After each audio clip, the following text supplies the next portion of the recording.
changed my life forever. Growing up in the hot Las Vegas desert, all I wanted was to be free. I would daydream about traveling the world, living in a place where it snowed, and I would picture all of the stories that I would go on to tell.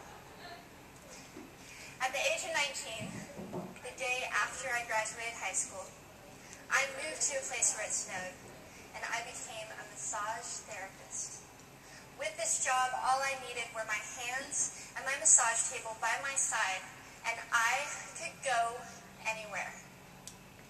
For the first time in my life, I felt free, independent, and completely in control of my life.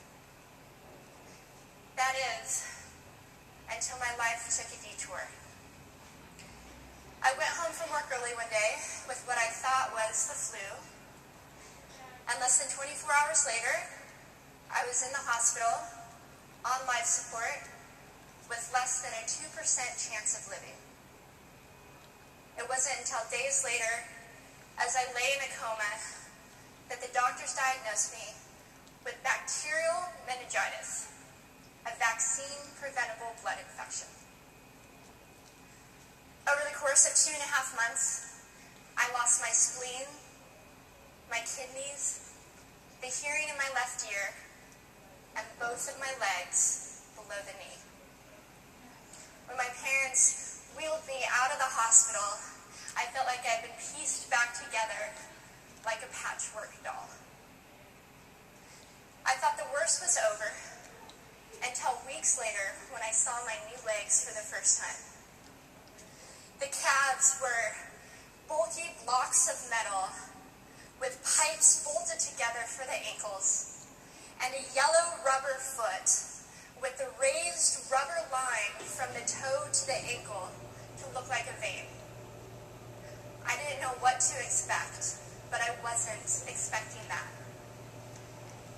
With my mom by my side and tears streaming down our faces, I strapped on these chunky legs and I stood up. They were so painful and so confining that all I could think was, how am I ever going to travel the world in these things? How was I ever going to live the life full of adventure and stories as I always wanted? And how was I going to snowboard again?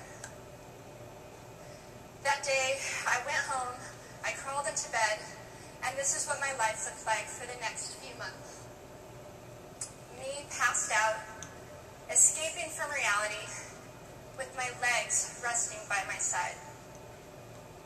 I was absolutely, physically, and emotionally broken. But I knew that in order to move forward, I had to let go of the old Amy and learn to embrace the new Amy. And that is when it dawned on me that I didn't have to be 5'5" anymore. I could be as tall as I wanted.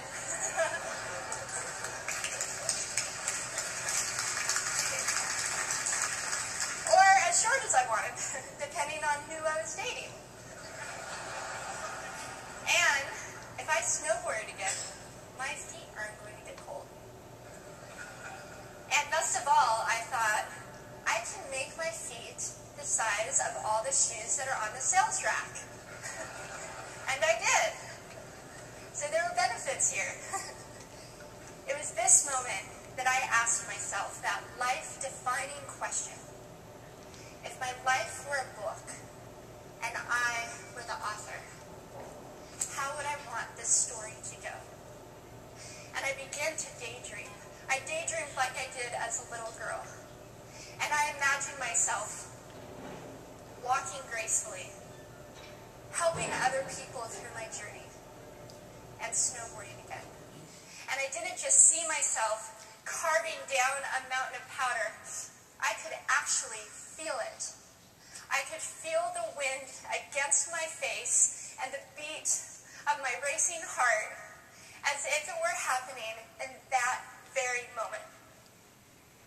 And that is when a new chapter in my life began. 4 months later, I was back up on a snowboard, although things didn't go quite as expected. My knees and my ankles wouldn't bend, and at one point, I traumatized all the skiers on the chairlift when I fell, and my legs, still attached to my snowboard, went flying down the mountain. And I was on top of the mountain still. I was so shocked. I was just as shocked as everybody else, and I was so discouraged, but I knew that if I could find the right pair of feet, that I would be able to do this again. And this is when I learned that our borders and our obstacles can only do two things. One, stop us in our tracks, or two, force us to get creative. I did a year of research, still couldn't figure out what kind of legs to use, couldn't find any resources that could help me. So I decided to make a pair myself. My leg maker and I put random parts together, and we made a pair of feet that I could snowboard in. As you can see, rusted bolts, rubber, wood, and neon pink duct tape.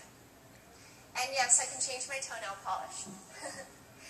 It was these legs and the best 21st birthday gift I could ever receive, a new kidney from my dad, that allowed me to follow my dreams again.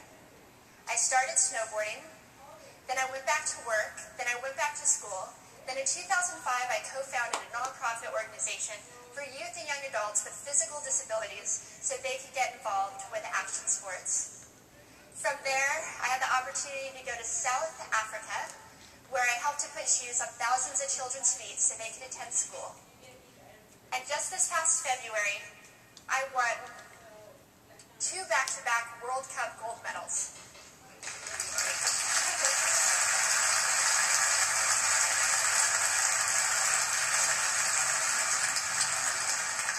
Which made me the highest-ranked adaptive female snowboarder in the world. 11 years ago, when I lost my legs, I had no idea what to expect.